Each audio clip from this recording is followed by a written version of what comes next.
I completed the first aid training from the fire department and received a certificate of completion. Wow, Mom, congratulations! For our family safety training this month, we have Mrs. 준비해, who will be teaching us about how to perform first aid for various illnesses and diseases that may occur during a disaster. Yes, sir. 1. Burn injuries from fires. First aid. You should check out the patient's condition. To do so, you must know the severity of the damages and past medical history.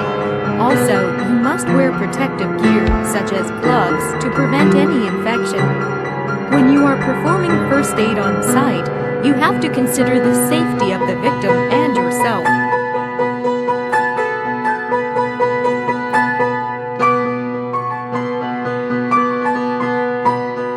First of all, let's learn how to perform a first aid on burn victims, which is a common type of injury at a fire. I'll do the patient role. The most important thing is to evacuate victims from the area of the fire so that the injury does not get worse. Then, you must prevent victims from taking a breath of heat or smoke. I guess the next step is to take the patient's clothes off quickly. Yes, but while you are removing clothes covering the burn, you must not force them off. Instead, you need to cut away the surrounding areas using scissors. Then, you need to dip the burnt area in cold water or cover with cold bandages. But this may lower the body temperature too much, and this treatment should last for more than 10 minutes.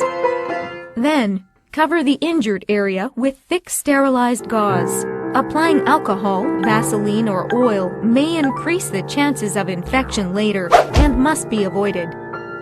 I guess we have to wait for 119 paramedics if it's a severe injury, like a third-degree burn, where the full thickness of the skin is damaged. If the burn is so severe that the victim is unconscious or victim's pulse and breathing are becoming weak, you must take the victim to the hospital immediately. If the patient has facial burns or has inhaled smoke, the patient may have airway burns and may have a hard time breathing. In this case, you just provide oxygen and take the patient to the hospital. What about blisters?